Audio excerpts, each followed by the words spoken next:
All right, we'll try this again. Gavin here, Death Toll Racing. This episode is just going to be a continuation on our disc brake conversion on the back of this car. If you were converting a factory truck and you were kind of left confused, or you're looking into converting your factory truck and you were left confused by that last episode, this is basically part two. I'm going to talk about the e-brake cable. So we found the best course of action on this thing is to go underneath the axle like that with the cable. And I still don't know on a factory truck if your cable would be quite long enough to reach around there. You may be able to rework it a little bit to get there. But AutoZone's website actually is really good about telling you the length of the cables. So if you start picking and choosing models and stuff, you can find a cable. And so in my situation, I found that this cable here is almost like 100 inches long, and that's what I needed, because I needed our cables to go all the way up to under the cross member, up the control arm. So I didn't want any of the connections down below that point, or it would be it would get pulled and stuff as the suspension articulated. So I found these are just off of a. It was off of some model Chevy. I don't remember even what one. I think it was like a 90s Chevy. Ended up having a really long one on the passenger side. So I got two of those ones. So I ended up with the screw adjuster on both sides, which is actually really good, because now when I get everything set up farther, I'll have adjustment on basically both cables and also on the factory cable on this Safari wagon. So I'll be able to really get it so that they're all pulling evenly. So if the drum brake cables have this spring on them. You don't want that spring. You don't need the spring, because there's a spring already there, and they probably would start actually like pinching up in between there. You could probably use it and try it if you left it in there. Use it in there, but either way, you're gonna have to take it off, because you're gonna have to shorten it. Either that or just take it off entirely. And how I did that is I just cheated. So you just take a screwdriver, get it started coming off. I got it off just a little ways, and I stuck it in a chuck of a drill and just spun the whole thing off of there. It works pretty well. Anyway, so what I'm doing, so in a factory, you're just converting a stock truck to it. If you can reroute this cable and get it to reach, you're going to be in pretty good shape. Other than you may have way too much cable outside your cable. That might be the only problem you have. We're going to address that here in a minute, because I also have that problem, and I have a feeling you probably will have that problem too, that there's just way too much cable here and you can't get it all adjusted out up on your adjuster. So what we're going to do is so this is just like a soldered end. It looks like lead. I doubt it's actually lead, because they don't really use lead on car parts anymore, so it's probably just solder. And that's what we're gonna use, is solder to make a new end on that, and that's pretty easy to do. So what I need to do now is figure out where this thing needs to be, because the cable I have is really long, and I don't need all this. So I need this to be somewhere, in here. But we're gonna figure that out here real quick, and then we're gonna mark it, and then we're gonna make a new. We're going to solder on a new end onto it, kind of like they did there. They also sell some crimp connectors, but you'd have to buy the crimper and all that stuff, and basically it'd be exactly what they did on this end, how they swedged it. They call that swedging on a cable. So you can buy that if you really wanted to set it up, but if you don't buy a good setup, odds are it's probably going to pull off. And this soldering, I did a bunch of destructive testing. I tried it also. We're not going into this blind. But using solder, I tried plumbing solder, I tried electrical solder, I did a whole bunch of testing here, and then I did a bunch of destructive testing on pulling on it until it broke, and I found the best way of doing it, at least so far. So I've already made all my parts to convert this thing. I just have to start modifying my cables now. So what I made to hold this end of the two cables coming up the axle onto the cross member, it's going to be like this, and I have a shoulder bolt here. And I'm going to replace this with a shorter shoulder bolt, but for now I'm just going to use washers. But I'm going to get a proper one where I don't have to use the shims. But so I have a shoulder bolt, and that way I can tighten this down and this can spin. That way, if I have it slightly misadjusted, it's not going to be like torquing on our plate as it pulls, this one harder than this one or whatever. It'll automatically center. So I'll just try to adjust it so it's sitting as centered as possible. So, and that's just a piece of angle iron I drilled. And so these are just going to click into it like that. Hopefully it actually fits. I haven't actually tried it yet. It does. So that'll click in there like that. And then the other cable for the other side will click in there like that. And then the brake cable coming off of this car is the exact same thing. It's coming this way. So now I basically have, I'm going to have two cables. In fact, let's just put that in there.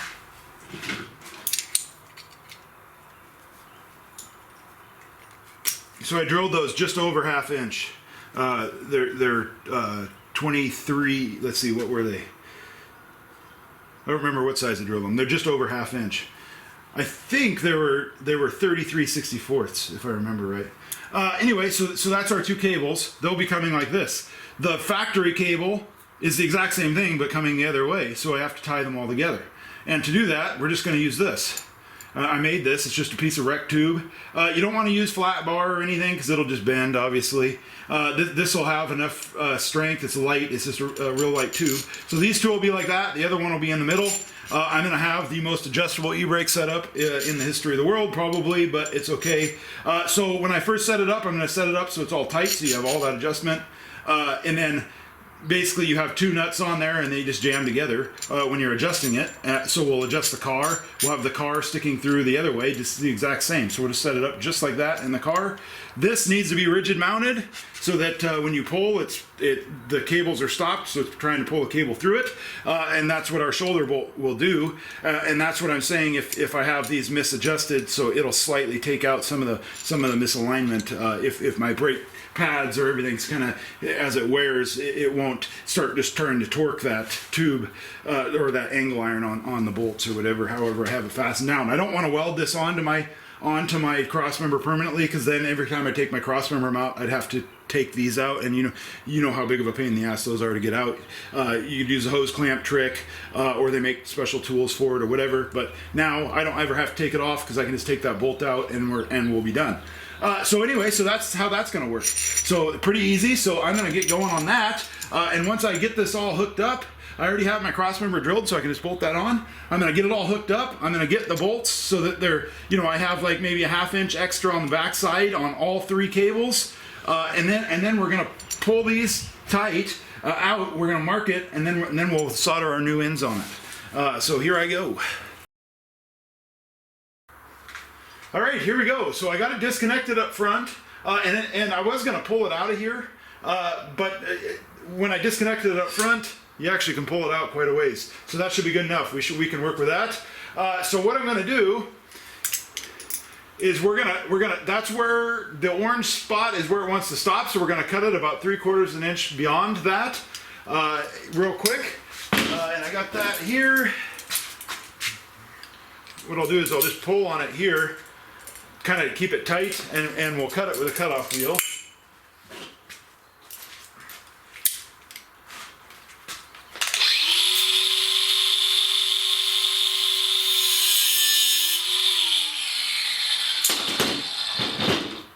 Usually it doesn't fray. These cables, they'll fray like that, but if you just twist them in the same direction, they go right back. See? Good to go. Good as new. Other than it's missing the end. So now, that's what we're going to do. We're going to put an end on it. And how we're going to do that is I'm using just 3/8 aluminum fuel tubing. So you can use copper. I don't have any. I would use copper. Copper I think would actually be better, but I don't have any. So I'm going to crimp it on the end.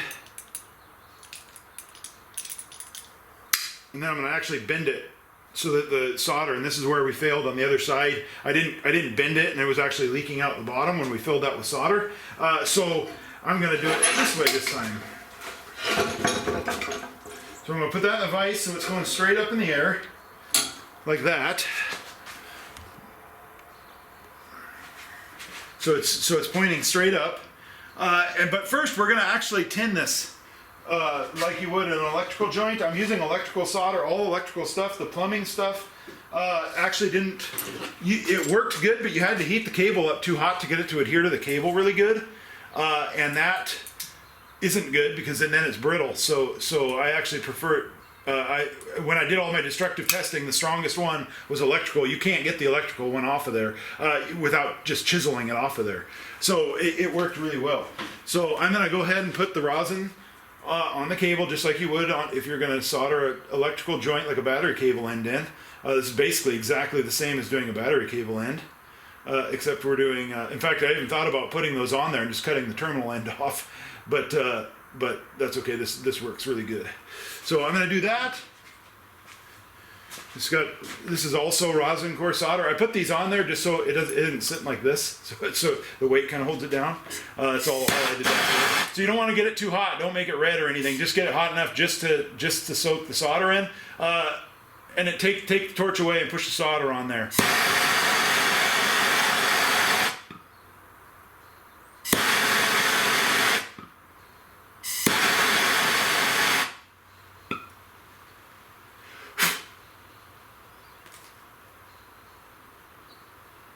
And hopefully it's soaking in for you, which it is.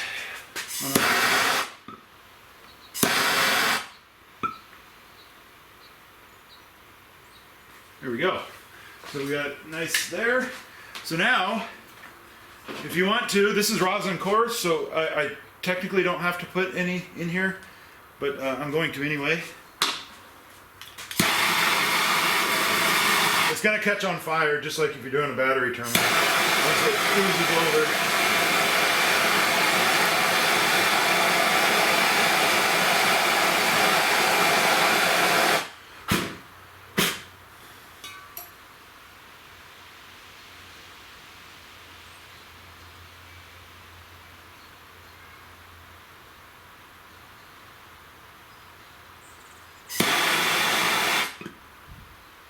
Okay, so now we're full.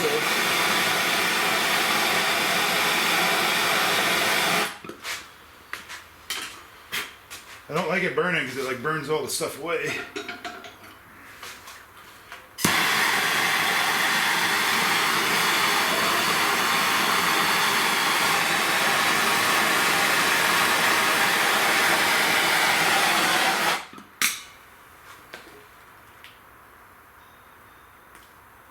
Obviously it's going to leak out until that cable, just only go up to your line, don't go beyond it. And you got to hold it for a while, which feels like forever.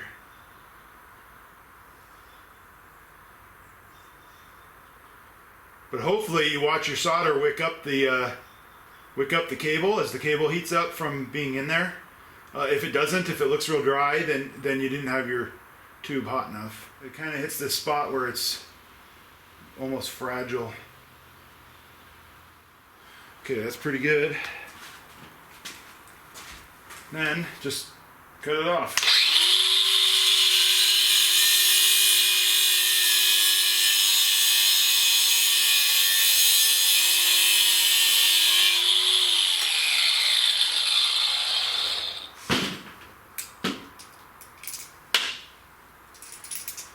Solder actually stuck to those pliers. It's pretty good.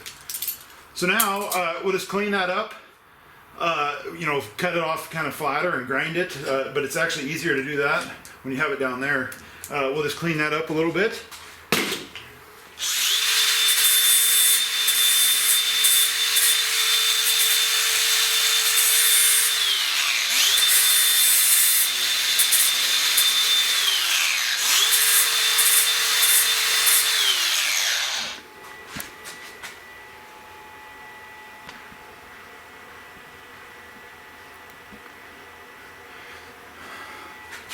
It's not too bad, and it should last just as good as the factory, whatever that is, the lead, the solder that they have on theirs. It works pretty good. In my destructive testing, it was actually stronger. Okay, so I got everything hooked up now. I'm just going to do a quick walkthrough in case I overlooked something that and you're left scratching your head on something. So I got everything hooked up. I definitely omit that spring. I wouldn't even try to run it. It would just be a pain in the butt, and there's no reason for it because you have the spring here. On a drum brake, that's the only returning thing would be the spring on that, but obviously we don't need it here. So the factory Eldorado brake cable doesn't have a spring on there either. So it's not, taking it off is making it proper. So anyway, so I got that on. All the GM drum brake cables should have the same click-in end. So when you're shopping around for a housing, maybe if you need to for one, all the drum brake ones should push in there the same, as long as it has that style of click-in. It should work for you. To get that out, so as you can see, it's now trapped in there. You'll just unhook it. And then just remove this spring, and that's how you'll get that out. You just compress it down and pop it out of that notch there, and then you can get this cable out. But otherwise, that thing is down in there, and you can't really reach it. So I got a tab down on my axle there, so I got this mounted that way. There's not much motion here. The caliper will go side to side a very small amount, but it should be okay just like that. You shouldn't have to worry about too much movement there. But you do have a lot of movement. I have a lot of movement right here. If your leaf spring from where it goes to the frame down to your axle, you'll want to make sure you leave a big area for it to distribute all that motion through a large area of the cable. And then I just rigid mounted it to here, and then it goes up to this bracket, and this bracket needs to be on something stationary, not on the axle or anything like that. That needs to be on something stationary. Like in my situation, it's the cross member. It is not 100% necessary to make that thing so it can twist like that. If you don't have the means to do it, it can be stationary. Just try to get it lined up so it's pointing right at where your cable is coming out of the car or the truck. And then there's my coupler, and that's just a repurposed piece of steel that was off of a piece of furniture, I believe, that I threw away. I always take steel like that and throw it in buckets, and it comes in handy all the time when you need to do something goofy like this. And then I just capped the ends, drilled at 3/8. Those are 5/16 studs. So now I got my left, my right, and then go into the car to the pedal there. Obviously there needs to be a jam nut put on there, but I'll put it on once we get adjusting.